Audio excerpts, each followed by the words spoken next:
Good morning all. मेरा आज का प्रश्न है, गांधी के राज्य संबंधी विचारों का वर्णन करें। महात्मा गांधी आधुनिक युग के ऐसे विचारक जो कि राजनीतिक विचारकों में अद्वितीय स्थान रखते हैं। वे आधुनिक युग के ऐसे संत विचारक हैं जिन्होंने किसी भी ग्रंथ के रूप में अपने दर्शन को प्रतिपादित नहीं किया, किंतु फिर भी उनके विचारों ने भारतीय राजनीतिक जीवन को एक नई गति और दिशा प्रदान की।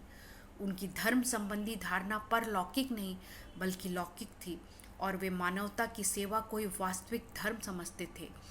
अपनी इच्छा शक्ति और जीव पौरुष से उन्होंने एक श्रेष्ठ मानव का रूप ग्रहण कर लिया था, जिससे चारों ओर ज्ञाता, कर्ता और वक्ता के रूप में उनकी स्तुति की जाती है। उनका मूल मंत्र राजनीति को पवित्र करना, मनुष्य के हृदय में फिर से प्रेम उत्पन्न करना, मनुष्य की स्वतंत्रता को फिर से स्थापित करना और पुरुषार्थ के महत्व को सिखाना एवं उसकी पुनः स्थापना करना था। मैंने अपनी पिछली कक्षाओं में महात्मा गांधी के सत्य, अहिंसा और सत्याग्रह संबंधी विचारों का वर्णन किया था। ये वही विचार हैं जिनके आधार पर हमारे देश को स्वतंत्रता मिली और आज भी हम महात्मा गांधी को राष्ट्रपिता के विषय में के रूप में याद करते हैं। अब हमें यह देखना है कि राज्य के संबंध में उनके विचार क्या है। समाज में राज्य का स्थान क्या हो, इस संबंध में राजनीतिक विचारधाराओं में हमेशा से ही अत्यधिक मतभेद रहा है।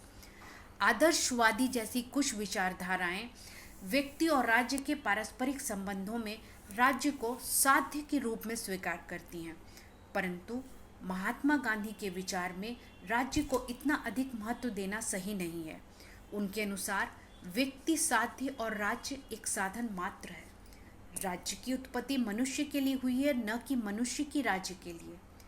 गांधी जी राज्य को सामाजिक उत्थान और जन कल्याण का एक साधन मात्र मानते थे। महात्मा गांधी अहिंसावादी थे, इसलिए वे राज्य की शक्ति और सत्ता को मनुष्य की स्वतंत्रता के लिए घातक मानते थे।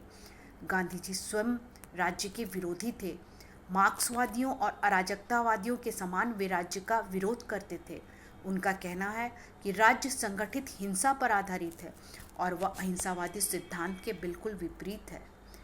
गांधी जी के अनुसार मनुष्य एक आत्मायुक्त प्राणी है और राज्य आत्मा विहीन यंत्र। इस प्रकार राज्य को व्यक्ति पर शासन का अधिकार नहीं दिया जा सकता। गांधी जी राज्य को अनैतिक मानते हैं क्योंकि वह दंड और भय के आधार पर आज्ञाओं का पालन करवाता है। गांधी जी का यह भी कहना था कि राज्य की शक्ति मनुष्य के व्यक्तित्व को नष्ट कर देती है और राज्य व्यक्ति के नैतिक विकास के मार्ग को अवरुद्ध बना देता है। गांधी जी राज्य का विरोध इसलिए करते हैं क्योंकि इसके अधिकारों में हमेशा वृद्धि होती रहती है। गांधी जी ने एक बार कहा था कि मैं राज्य की सत्ता में वृद्धि को बहुत ही भय की दृष्टि से देखता हूँ, क्योंकि स्थल रूप से तो वह शोषण को कम से कम लाभ पहुँचाती है, परंतु मनुष्यों के उस व्यक्तित्व को नष्ट करके वह मानव जाति को अधिकतम हानि पहुँचाती है, जो सब प्रकार की उन्नति की जड़ है। गांधी जी द्वारा राज्य की सत्ता का विरोध किए जाने के कुछ कारण थे। पहला कारण बताते हुए गांधी जी का यह कहना था कि दार्शनिक आधार पर राज्य का विरोध करना चाहिए, क्योंकि राज्य व्यक्ति के नैतिक विकास का मार्ग प्रशस्त नहीं करता।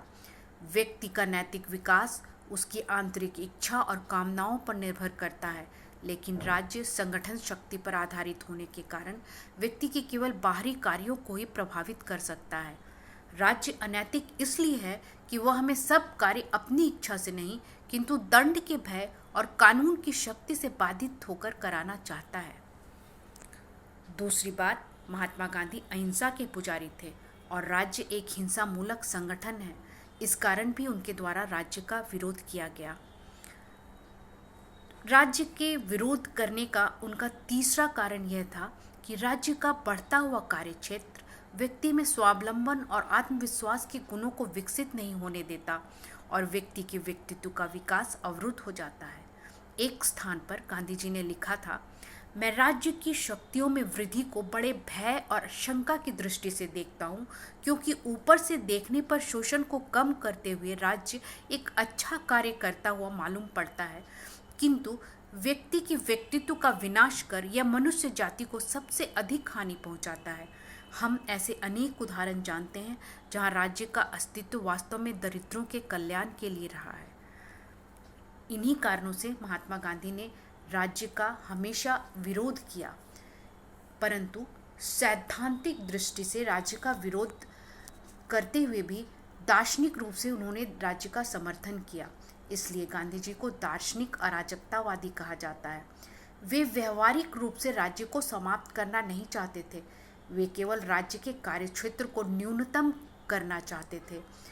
गांधी जी राज्य को एक आवश्यक बुराई के रूप में स्वीकार करते थे और इसकी शक्ति को कम करने का सुझाव देते थे। उन्होंने राज्य की शक्ति को कम करने के लिए 3 सुझाव दिए हैं। सबसे पहली बात उन्होंने कही कि सत्ता का विकेंद्रीकरण होना चाहिए। दूसरी उनकी महत्वपूर्ण बात और सुझाव यह है कि राज्य की प्रभुसत्ता का विरोध होना चाहिए। और उनका तीसरा सुझाव है कि राज्य का कार्यक्षेत्र न्यूनतम होना चाहिए। इसलिए गांधी जी को सैद्धांतिक रूप से अराजकतावादी परंतु व्यवहारिक रूप से व्यक्तिवादी कहा जाता है। इस प्रकार जब हम उनके राज्य संबंधी विचारों को देखते हैं तो हम यह पाते हैं कि महात्मा गांधी ने राज्य के संप्रभु शक्ति का विरोध किया। वे राज्य को एक आवश्यक बुराई मानते थे और वे यह चाहते थे कि राज्य का कार्य क्षेत्र न्यूनतम हो, उसे समाप्त नहीं किया जाना चाहिए बल्कि उसका कार्य क्षेत्र न्यूनतम किया जाना चाहिए। यही है महात्मा गांधी के राज्य संबंधी विचार।